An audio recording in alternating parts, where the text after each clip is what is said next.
Assalamualaikum warahmatullahi wabarakatuh.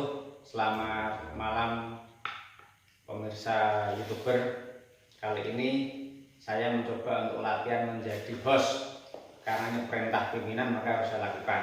Benar, ini bukan perintah. Ya maksudnya belajar gitu Pak. Kan pokoknya ini kan harusnya saya terserah Pak. Oh iya, ini perintah.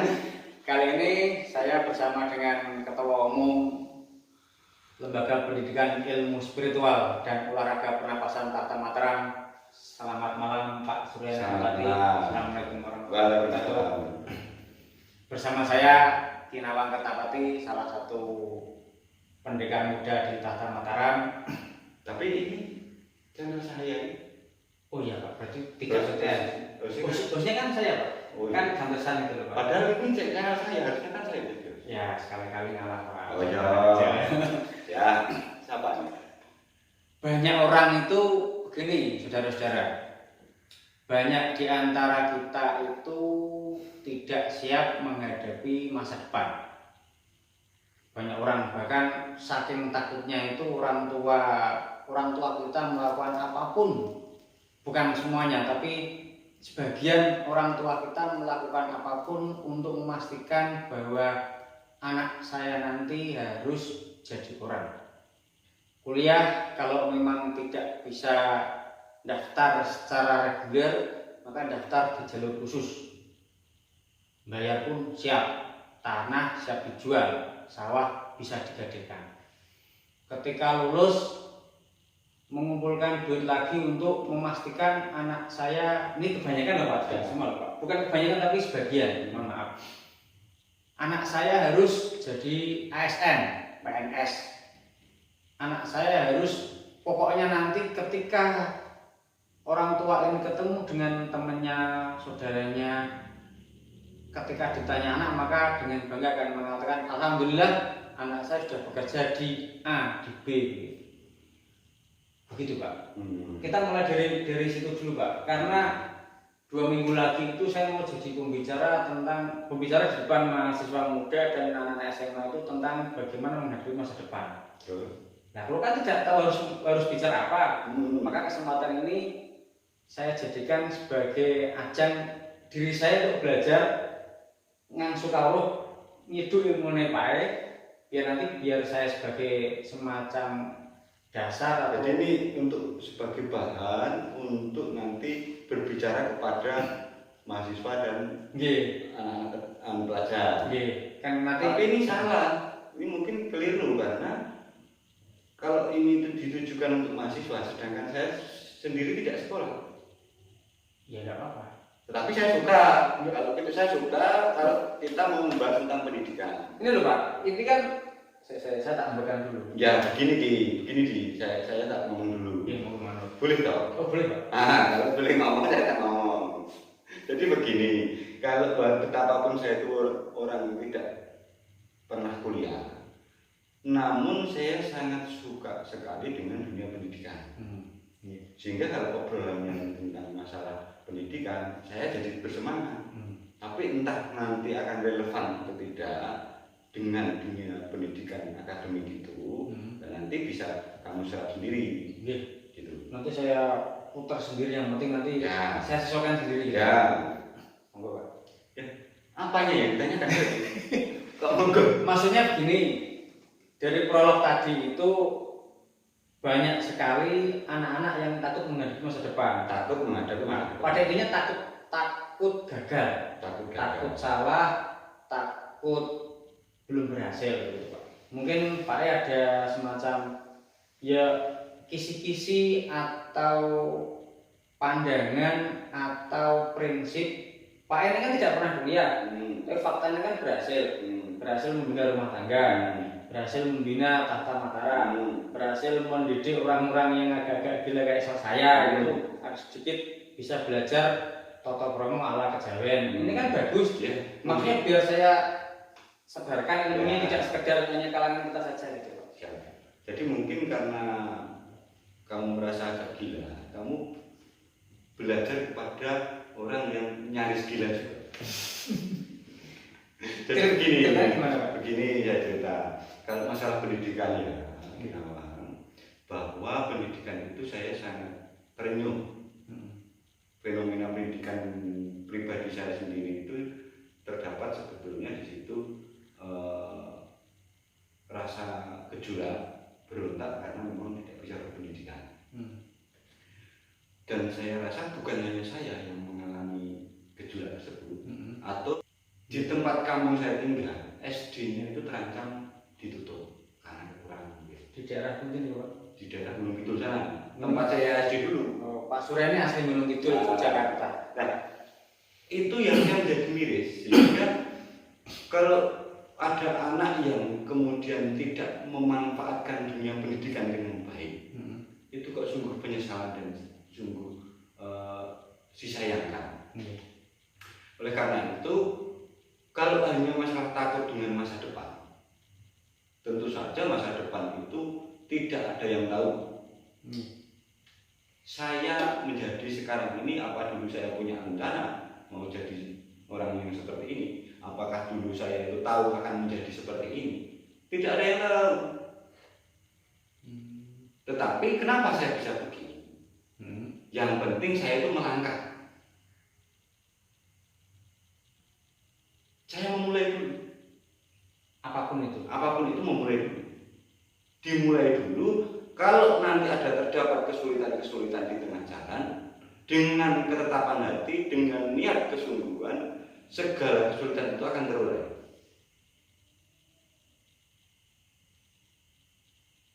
Tetapi ketika memulai sesuatu, kemudian ada kesulitan, kemudian menghindar atau berhenti, itu namanya penyesalan. Solusinya Pak? Solusinya ya menetapkan hati. Ketetapan hati itu betapapun tidak disadari, tetapi dia akan membawa sebuah perubahan besar pada diri. Contoh kepada diri saya. Kenapa begitu? Karena saya itu merasa minder dengan masa depan sebelumnya. Minder, takut, dan khawatir akan kegagalan. Karena apa? Karena saya merasa diri saya itu orang yang tidak sekolah. Nah, tetapi setelah itu saya tidak terus kemudian minder itu saya tunjukkan. Minder saya itu kemudian saya terima dengan sepenuh hati. Saya ikhlaskan bahwa saya itu tidak berpendidikan. Maka disitulah mulai saya mencari informasi, mencari pengetahuan dengan dasar saya tidak berpendidikan. Maka ketika saya niat dan ketetapan hati mencari pengetahuan, segala hal yang belum saya ketahui, ketika itu ada di hadapan saya berusaha mencari tahu. Apapun itu, usaha contoh. Jangan dikira saya itu usaha itu tidak pernah gagal. Ya pernah. Tetapi dengan kegagalan itu kemudian muncullah sebuah solusi dari masalah-masalah yang ada. Kenapa ada solusi? Nah, karena saya di dalam menjalankan setiap usaha itu dengan kesungguhan dan totalitas. Kesungguhan dan totalitas. Jadi langkah pertama adalah melangkah. Yang kedua ketetapan hati. Yang ketiga kesungguhan dan totalitas. Ya. Ini berdasarkan buku atau pengalaman pribadi? Pengalaman pribadi. Kalau saya menyerah di tengah jalan, itu namanya saya gagal. Bahkan begini, saya punya teori, entah itu menurut saya itu benar. Ini kan sekedar sharing tesis saya. Ya. Nanti kamu boleh mengajukan antitesis di sini, biar ketemu sintetis di tengah-tengahnya. Ketemu sintesis Pak? Ya, artinya begini, sukses bagi saya. Sukses ini bukan sebuah perwujudan. Sukses ini adalah pribadi. Maksudnya pribadi Pak? Sukses ini adalah pribadi orang. Gagal ini juga pribadi. Kesuksesan ini pencapaian. Kegagalan juga pencapaian. Kesuksesan itu ketika saya sudah melangkah, maka saya sebut itu sudah sukses. Nah, kesuksesan itu target melangkah saya berapa langkah. Kalau langkah saya baru bisa 10 langkah, maka target kesuksesan saya adalah 10 langkah. Kalau kesuksesan itu adalah berbisnis, jualan, berdagang, maka sejak saya mulai itu, saya sudah sukses. Kalau tidak laku, itu soal lain, karena target kesuksesan saya adalah berjualan. Kalau target saya adalah jualan itu laku, maka saya akan berusaha membuat laku dengan cara menyebar brosur, dengan cara jualan online. Yang penting informasi saya jualan ini saya sampaikan kepada calon-calon pembeli. Ini namanya usaha untuk mencapai kesuksesan. Nah, target semula saya kan target hanya jualan. Orang memiliki target bisnis, tetapi tidak sadar target bisnisnya itu ternyata adalah bisnisnya berkembang. Tetapi tidak, usahanya hanya target bisnis. Contoh begini, saya memiliki usaha kayu, jualan saya kayu. Nah, sukses saya adalah sudah berjualan, tidak laku pun tidak ada masalah. Nah, kemudian menjadi laris, ini adalah target berikutnya. Target berikutnya ini kemudian bagaimana saya mencapai target kedua? Oh, saya harus jual online. Jual online itu bagaimana? Kemudian barang difoto, kemudian diukur dimensinya, deskripsinya, disampaikan kepada pembeli.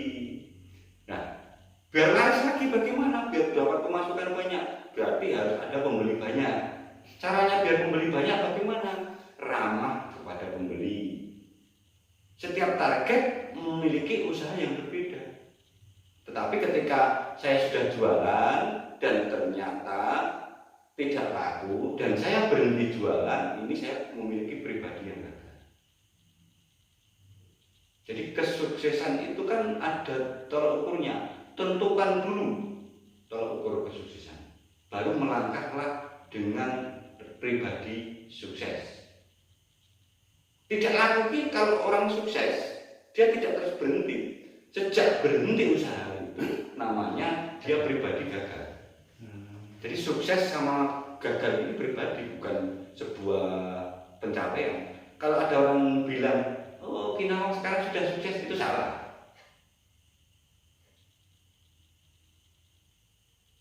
Nah, sukses di bidang apa? Pencapaiannya apa? Nah, kesuksesan Kinawang itu dilihat dari apa? Ada tolak ukurnya, ada barometernya. Tentukan dulu ukurannya, baru melangkah dengan pribadi sukses atau pribadi gagal. Ya, bingung kan? Kalau bukan bingung, tapi mau menyimpulkan bingung, karena semuanya kesimpulan semua ya. Maksudnya begini Pak, oke ini itu diterima. Orang kan kadang tidak punya pemikiran yang sederhana jenengan. Orang pikirannya wah semut sih. Jadi mikirnya umat karena dia tidak tahu tujuannya.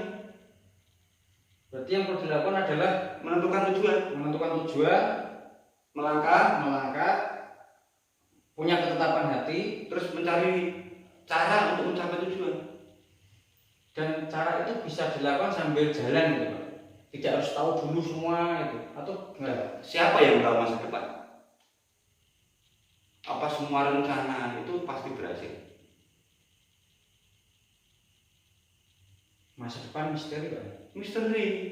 Hanya bisa diketahui kalau kita melewati. Dan masa lalu itu sejarah. Sejarah. Dan sekarang ini anak dari Tuhan itu maksudnya Pak. Dan iya. Berarti untuk menentukan masa depan ya gak usah bingung karena itu nggak ada yang tahu. Masa depan itu tidak menentu. Kalau orang bercita-cita, berangan-angan, bertujuan dan berambisi pun, tapi harus usaha melangkah. Tetapi kalau terus kemudian memiliki cita-cita, kemudian rencana mencapai tujuan dan itu tidak tercapai, kemudian mengeluh, kemudian tidak berusaha mencapainya, berarti dia disebut gagal. Pribadi gagal, bukan kegagalan. Karena kesuksesan itu tidak akan tercapai tanpa sebuah proses kegagalan. Tetap harus gagal dulu, kegagalan dulu. Kegagalan bukan berarti pribadinya gagal. Selama dia meneruskan, dia pribadinya sukses. Contoh kekayaan yang disebut kaya. Kaya adalah punya duit tuh, kira-kira begitu Pak. Itu kan pribadi kan. Nek kekayaan itu nominal. Ya maksudnya begitu. Jumlah ya maksudnya jumlah itu kan kalau disebut kekayaan berarti jumlahnya banyak gitu. Iya. Nah, banyak yang disebut banyak itu apa? Hanya itu Lebih dari 2. iya, macam-macam. Nah, berarti kalau punya uang 2 itu banyak nggak? Ya tidak begitu Pak. Punya kekayaan nggak? Ya secara jamaknya banyak. Kalau memilih ukurannya nominalnya itu harus miliar triliun, tidak akan habis. Mau mencapai berapa? Tentukan dulu titiknya. Yang dianggap kamu menganggap itu sebuah kekayaan itu berapa? Itu namanya pribadi kaya. Tapi kalau pribadi miskin, jumlah miliaran triliunan, pribadi miskin kurang saja. Bahkan seluruh uang yang ada di alam semesta ini diambil dimakan semua masih kurang. Itu pribadi miskin. Tapi pribadi kaya 2000 saja bisa kaya. Benar nggak?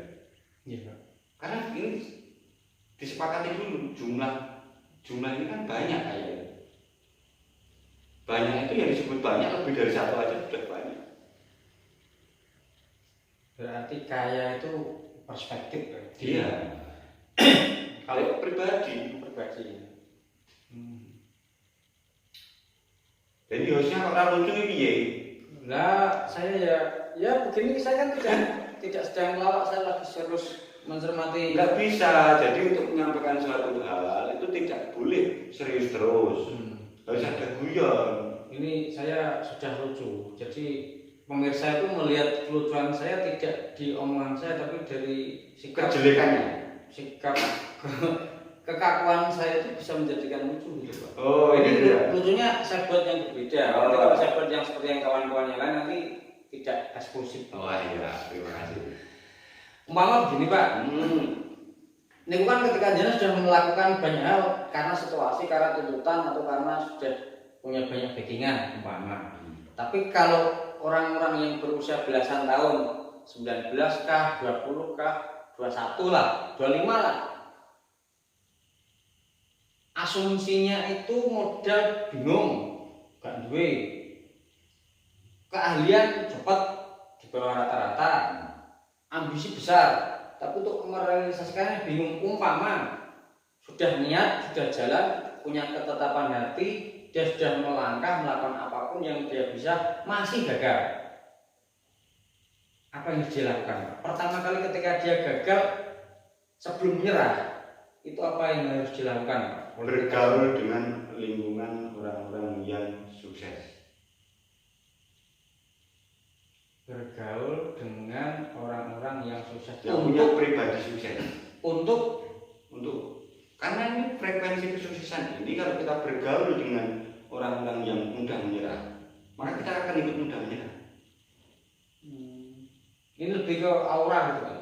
Bukan aura, suasana itu mempengaruhi sikap mental seseorang.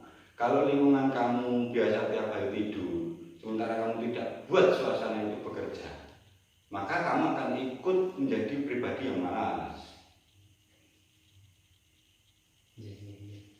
Jadi kalau ingin sukses, ya belajar kepada orang-orang yang sudah sukses. Jadi begini Ki Gunawan,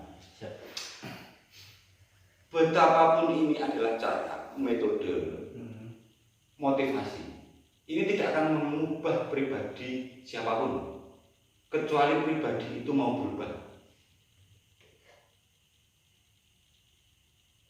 kamu nasihati orang itu, mahasiswa itu, sebanyak apapun orang kamu memberikan nasihat, kalau orangnya tidak mau bergerak, tidak mau menerima nasihat itu, dia akan tidak terketuk hatinya. Karena nasihat yang paling baik dan paling benar adalah berada dalam diri sendiri. Intinya itu, apapun yang dinasihatkan, kalau tidak ada keinginan dari diri untuk melakukan, untuk mencoba, untuk berubah, nonsen. Demikian, terima kasih Ya. Pak Surya. Mohon maaf Ya. mengganggu. Terima kasih. Ya. Sukses buat kita semua. Sukses. Tidak ada kata gagal. Yang ada adalah terus dan terus untuk menjadi lebih baik. Saya Kinama Kertapati bersama Pak Surya Kertapati. Sukses buat kita semua. Amin. Amin. Mengepal, Pak. Amin.